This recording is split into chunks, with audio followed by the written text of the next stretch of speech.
All right, ladies and gentlemen. Hey, everybody. Welcome back to the Beyond Sunday podcast. This is where we take the sermon from Sunday and we stretch it into the week. We wrestle with it. We live it out. And we make more of it.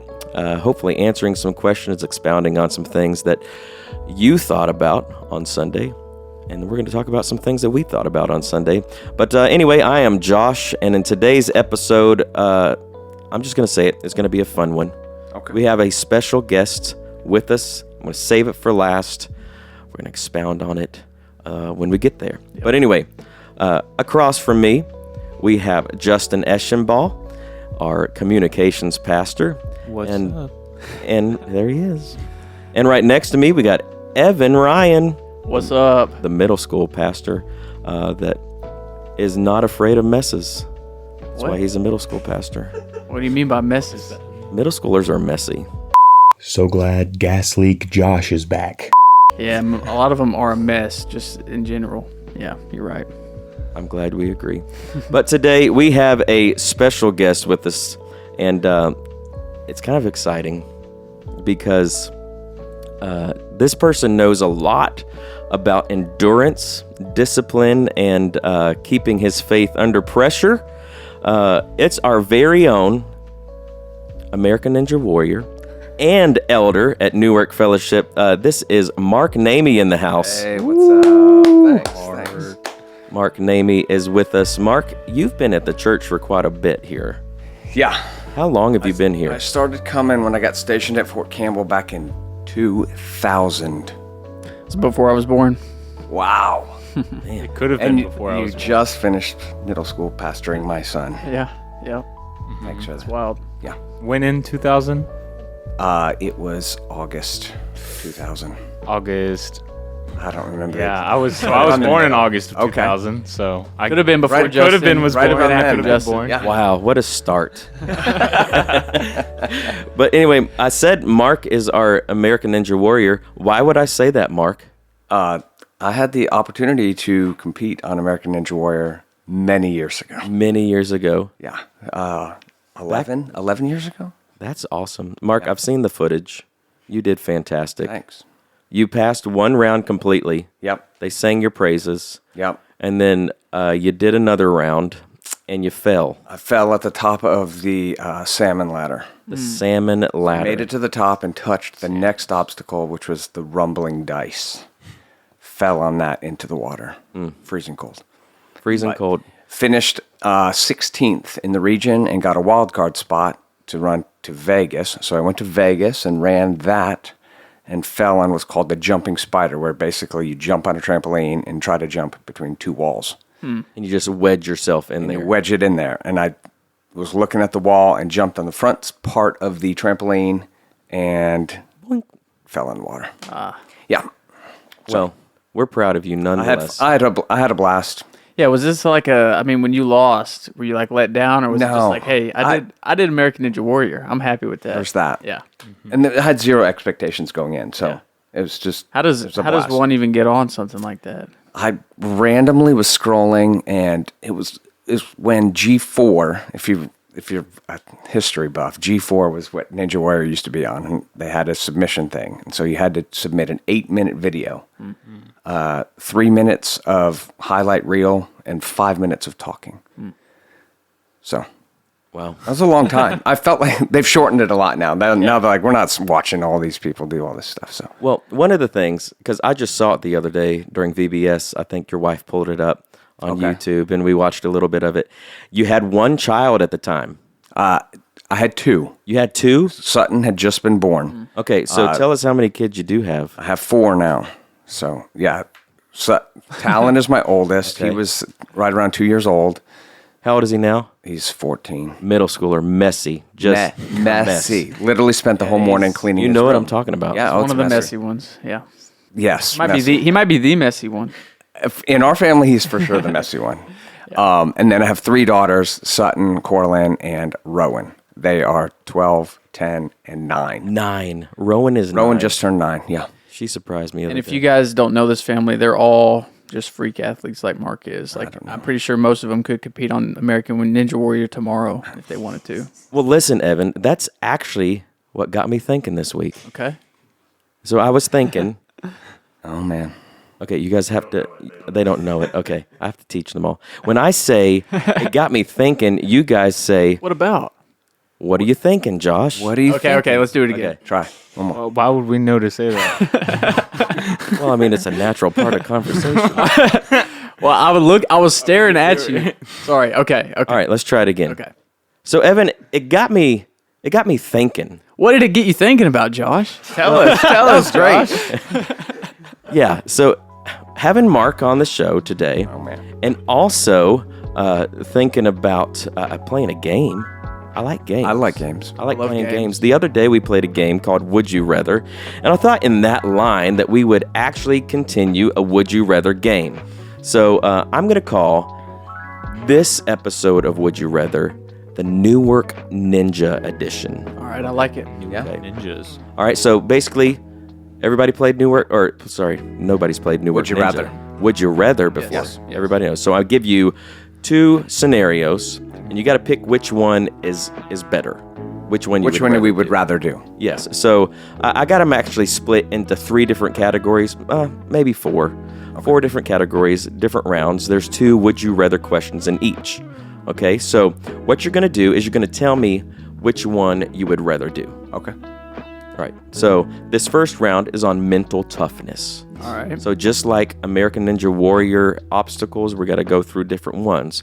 So this is mental toughness. Would you rather preach a 3-point sermon with no notes, here's the kicker, in someone else's jeans, or sit through a 2-hour budget meeting where the first question is, what even is grace? Whose jeans? Yeah, that's the real answer right there. I'm preaching. I don't even I'm care. preaching, but I do want to know whose jeans. Well, I mean, I would say either yours, but I mean, I don't want you to preach in your own jeans if that's a part of it. So maybe Cliff's for you. Okay. Oh boy. Go. Need a belt. I could not fit in your Yeah, jeans, Evan. if you I'm gave sorry. me Evan's jeans, I'm preaching in capris at the best. They're going to be ripped. All by right, the end. so you want the 3-point sermon, no notes, and Evan's jeans, Yes. or the 2-hour budget meeting where the first question is, what even is grace? No, I'm taking the sermon. It's 2 hours of content either way. We preach 4 services, 30-minute serments. Yep. So it's 2 hours of preaching That's in good someone math. else's jeans, or But 2 it's hours repeat. of listening. It's repeat 30 minutes. That's true. You just got to do it for But you have to relive the whole jeans experience 4 times.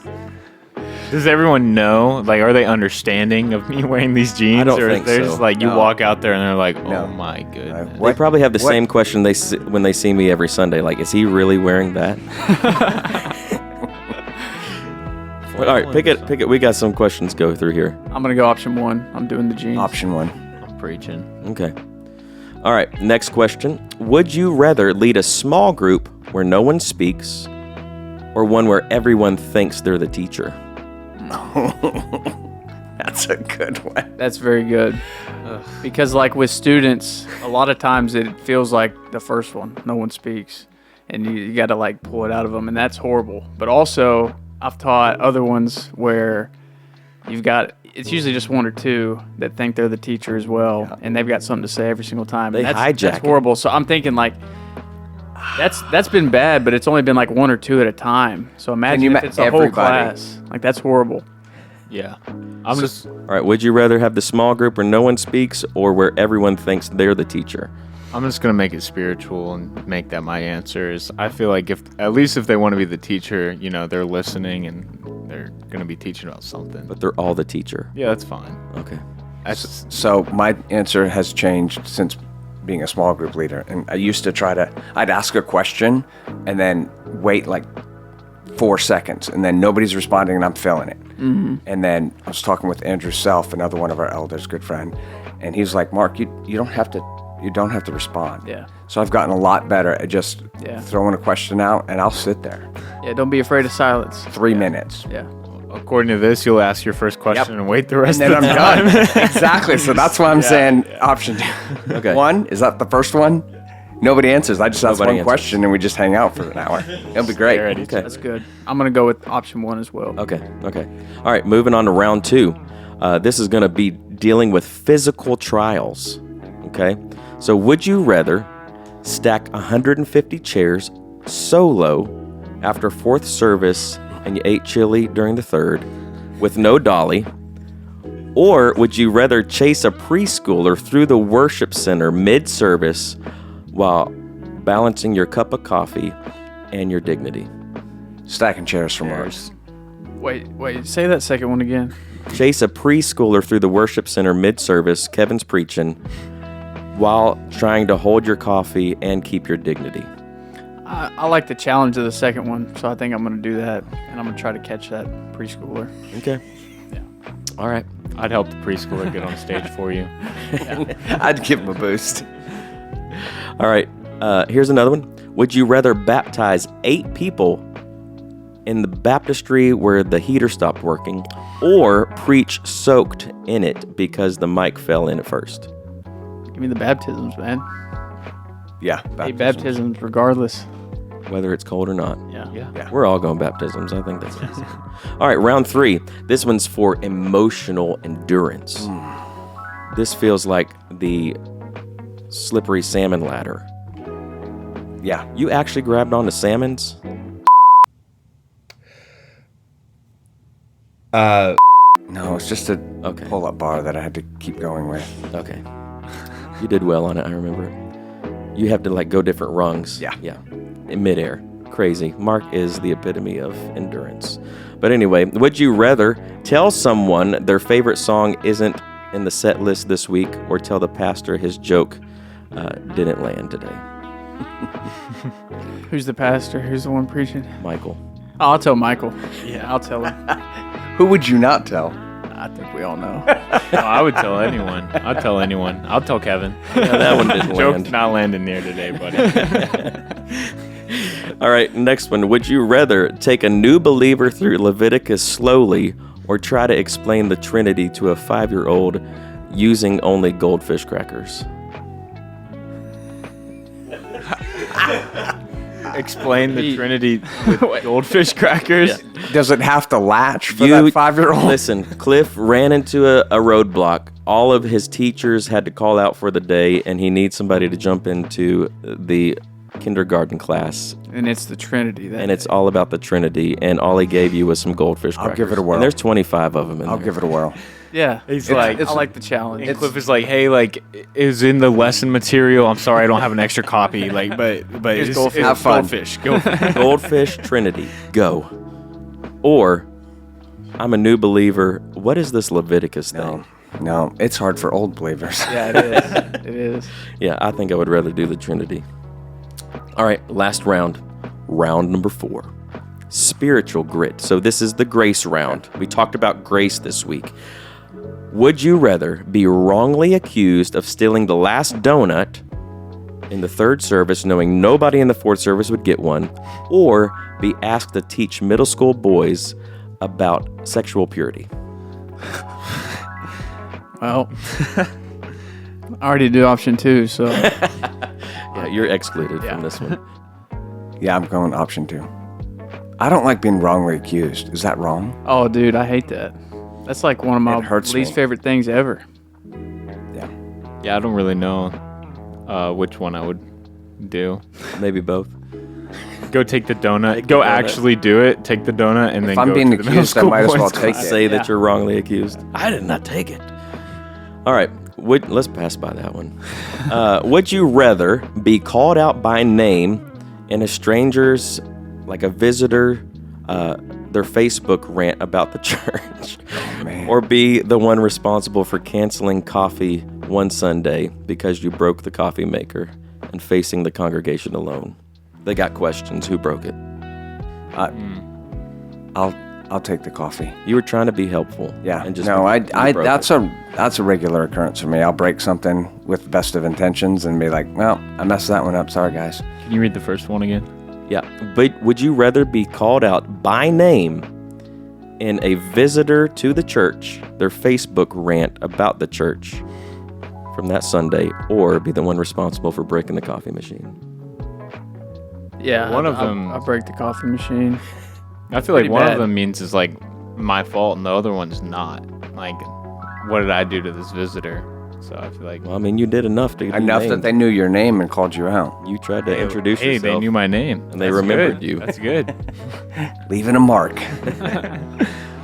Those are tough. Yeah. Those are real tough. Yeah. I mean, some of them I wouldn't put past. There's like a Having sense to of deal with. justice that it pulls on you. And I'm like, Yeah, but you know what? Each of those has a little funny string in it. But real talk, grace is what helps us survive the tough stuff. And so if I know that people are going to give me some grace, whether I choose one or the other, then I think I'm good to go. And that's what we talked about this week, is God's grace. Yeah. Yeah, this week Kevin covered in his sermon, all about grace. He titled his sermon, "A Friend Unlike Any Other," and really went through 3 points that all had to do with grace. Number 1, grace is beyond me, is what he covered. Number 2, grace goes before me. And then the third one is grace stands behind me. We covered a lot of scripture in Romans going through that, and just all about this idea of grace, and it really gets us thinking and talking deeper. What are some of those questions that we have to cover today when it goes deeper into grace that we've talked about, Josh? Yeah, I think that we all realize the weight of grace at some point in our lives. And I can think back to specific situations where I realized grace, but do you guys have any moments in your life where you remember the grace of God being so evident that you couldn't deny it?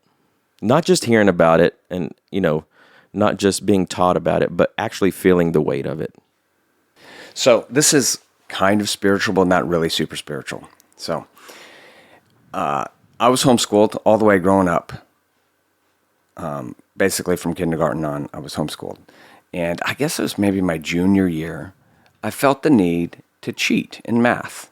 And I was good at math. I liked math, but I cheated. And by cheating when you're homeschooling, basically it just means going down to mom's desk and finding the answer key and scoring your tests. It wasn't that difficult, right? So I cheated, which is, I was lazy. I took the shortcut, took the easy way out. But I remember the weight of the feeling of that. I might have even been like 10th grade because I was fairly young. I was probably 15, which is 10th grade, right? Mm-hmm. So I felt that deep in my soul, and like there was guilt that was along with it, and all of the shame that comes with it. I know I'm good at math, but I was lazy. At the time, I was playing guitar for my church, and I remember this the day that Mom found out that I had done this, cheated, and there were some repercussions. I don't remember exactly. I'm sure Dad was involved in some of the repercussions from that cheating, but the weight of that being, it could have been much worse. Right. The repercussions, like, guess what? 10th grade, you're going to do that again. That was fun, huh? But I remember being so relieved of how there was punishment, but not to the extent that I was expecting. And literally, the next Sunday, I was playing for worship, and I'm not joking. Probably 10 to 15 people came up to me and were like, "It was just such a joy to watch you play, and your countenance was so amazing, and just the joy that you had." And I couldn't tell them it's because I was forgiven some serious sin in my life. Right. Yeah. But that's what it was, really, at the end of the day. And I know it seems trivial, but 15-year-old Mark felt that weight come off, and there was forgiveness in it, and there was joy. And as a result, even people that had no idea of the trauma that went on with the math Right. in the Namie household noticed it. But I mean that's what salvation essentially does. Right. Yep. We are living this life that, whether we know it or not, whether we intentionally did it or are not intentionally doing it, that God gives us grace and we receive it. Right. Like the trooper that pulls you over, should write you a ticket, but says, "Hey, Merry Christmas, slow down." Right. That happened to me. I remember that. Okay. I was taking my family to a restaurant. It was called the Grind Mac and Cheese Bar. And this was down in Tennessee. we are going it's kind of one of our Christmas traditions that we did. And we had some friends with us, and I'm coming down the interstate, and I'm used to going 70, or, speed limit 70. I'm used to going 9.5 over that because I don't think that they'll pull me over at 9.5. But at 10, it would be bad. But I get off the exit, and I continue because that is the pace that I've been going. I continue at that pace because I don't realize it, and the cop pulls me over. And my kids are freaking out. I'm going to jail. My wife thinks the same. She's already pulled out the insurance. She's got her hands on the dashboard just to make sure. Hey, she wasn't that bad. But 10 and 2. Anyway, my kids were worried. I was, I'm the man. I'm not worried. I mean, what's a $250 ticket? Yeah. Well, we would be going home instead of eating at the Grind Mac and Cheese bar. But anyway, he where are you going to so fast? I said, well, we got this Christmas, I'm playing the heartstrings. We got this Christmas tradition. We come up here every year to the Grind Mac and Cheese. He stopped me in the middle, the Grind Mac, and he said, whoa. He said, if that's where you're going, you better go on because you're going to spend enough there.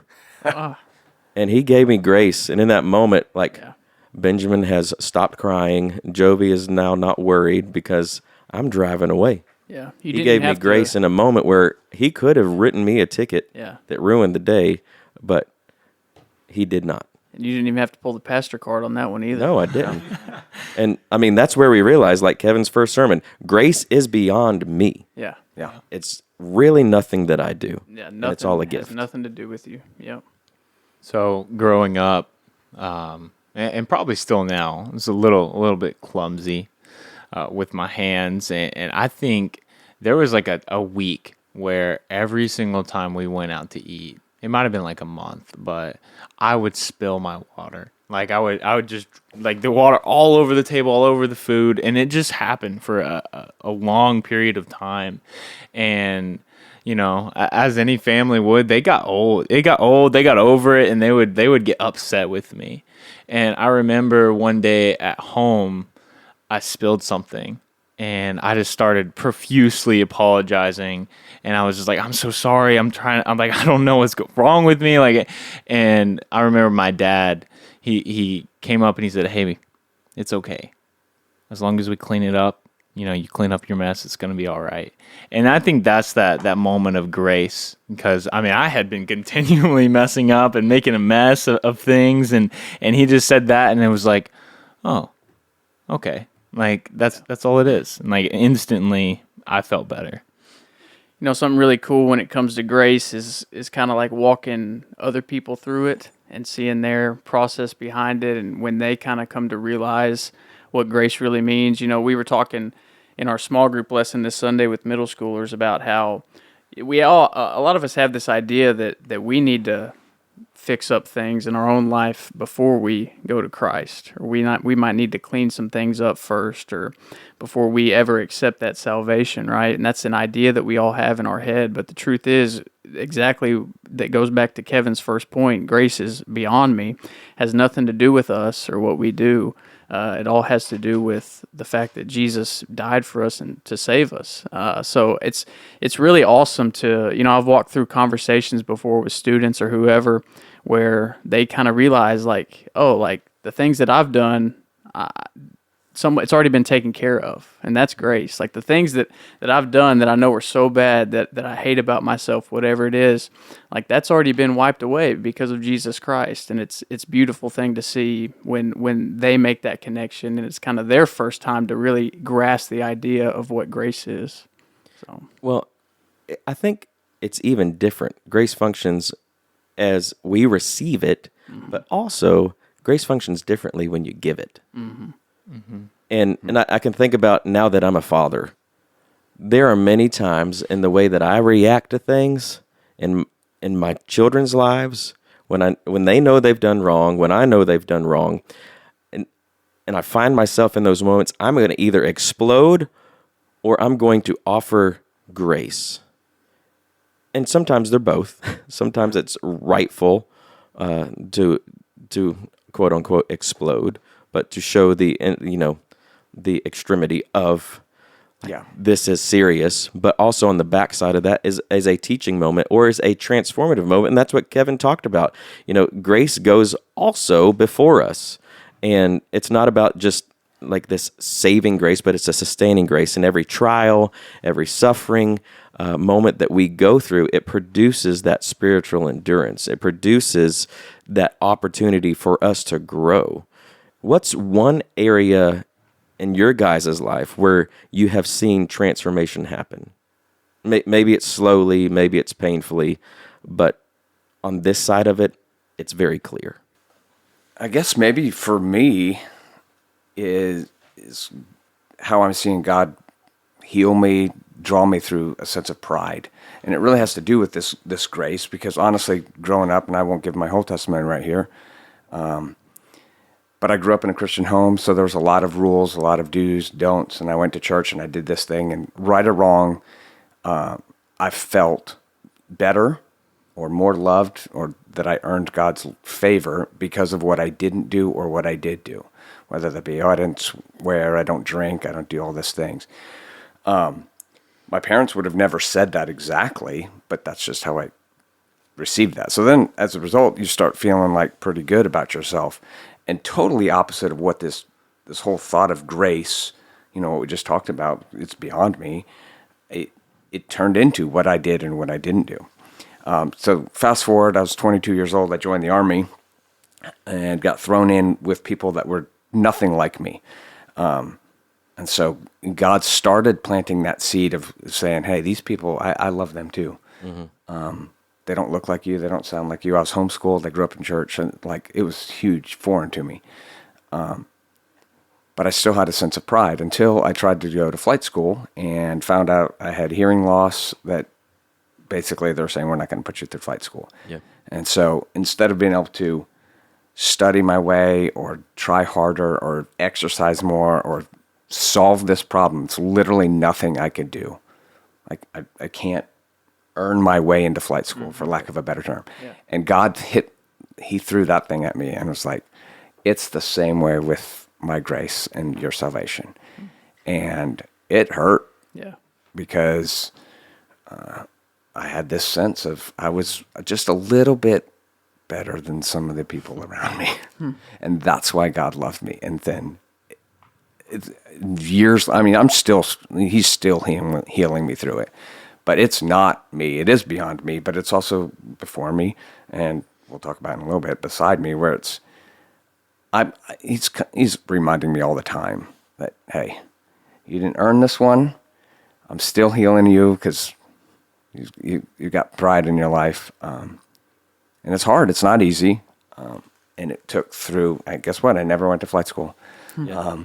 So you think, I'm going to learn this lesson and I'm going to get to do what I want to do. No, I'm not doing that. But you're still involved in a lot of those things. And God, while that's not the outcome that you thought it was going to happen, God has still allowed you to be a great part of training. He's faithful. And and he utilizes who you are more now in the person that you are and what you become. I have found peace in that. Yeah. And I'm okay with that. Yeah. But I wasn't okay 20 years ago. Yeah. It was hard. So Marc, you mentioned it. It's more of God has come behind you to show you these things, but Jesus stands beside us. Yeah.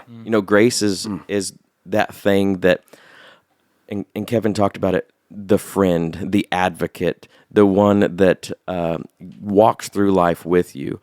And a lot of times we feel like there's this finger on us, this thumb on us of, I got to act this way. I've got to do this.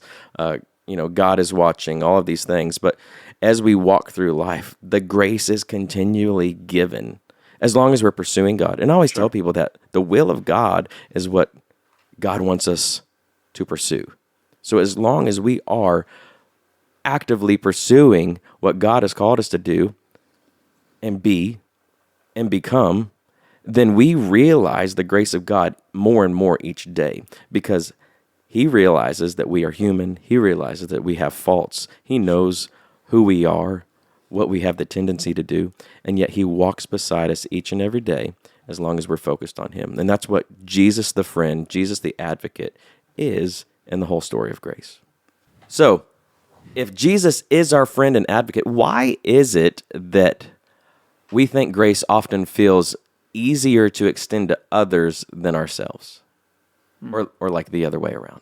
Why is it often easier to give it rather than to receive it?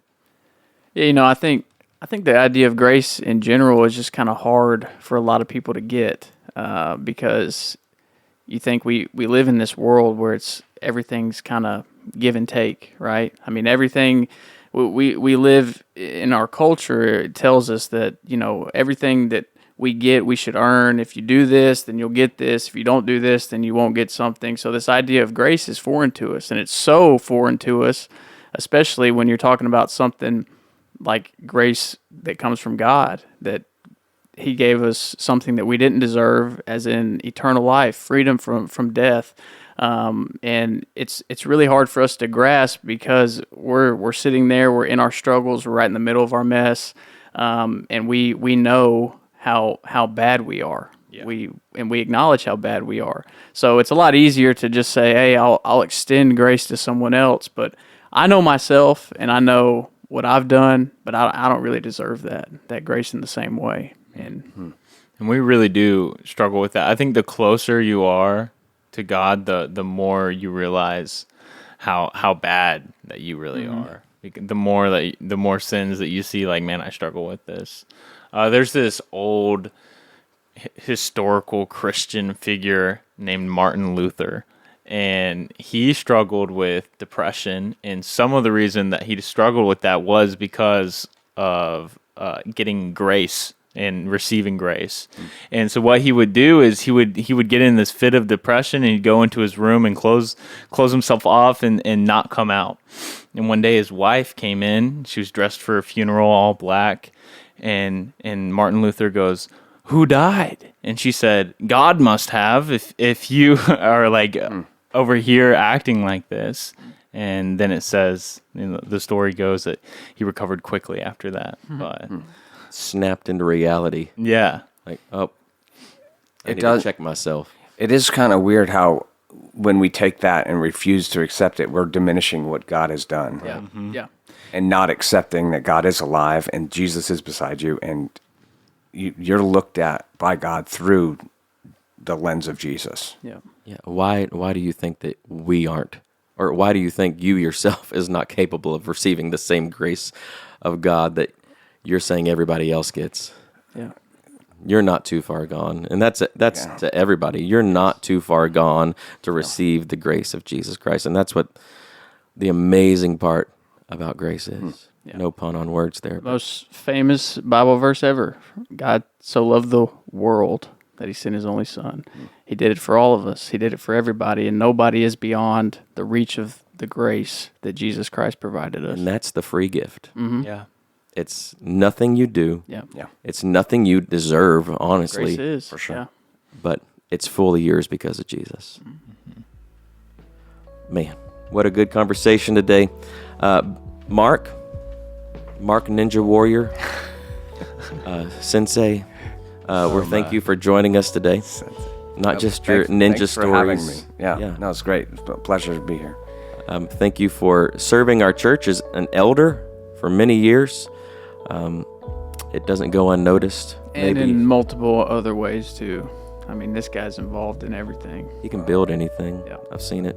If anyone was there at VBS, you saw the big honeycomb bee right out in the front of the commons. Wasn't my total idea, but I did construct it. But, I mean, the amount of measuring, like did you create a jig to do that? I tried the jig. I tried measuring. He has a whole video of him making it. The time lapse is pretty cool. It was harder than I thought it was going to be. I thought it was going to be real easy. It looked great. It's not. It looked great. But thanks. Thank you. But thank you for being here. Hey, guess what's coming this week? We don't honestly get to see this very much, but we're excited. Justin Eshenbaugh, Pastor Justin Eshenbaugh, is preaching this coming week. Yep, we're going to be continuing in our book of Romans, and if you guys want to hear about a story about my friend going over a waterfall and what happened to him, then you better come. I've heard this story a couple times. It's a good one. You guys don't want to miss it. Wilson, you remember? Sorry, he's not even.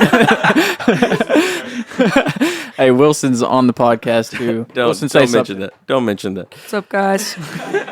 Hey, I've heard that story a couple times. It's a good story, and you do not want to miss it this Sunday. So make sure you're here to support Pastor Justin. There's something that I always feel like I need to address more. And we have so many listeners. We have so many people that tune in every single week and are faithful in doing that.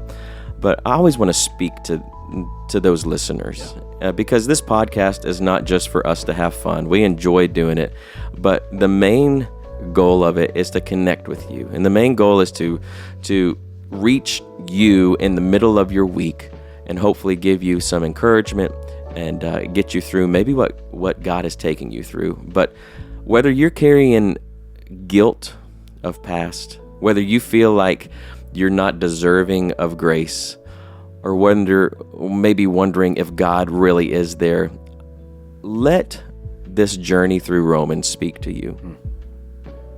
And especially Romans 5, as we talked about. God is closer to you than you think. He's not against you, and he is the friend who gave up his life for you. You can receive the grace that God gives, no matter how bad you think you are, no matter how many things that you've done wrong, no matter how many things have plagued you from your past. You can move from this day forward into the grace that God offers and be living a whole new life, and use that as your testimony to draw others to him as well.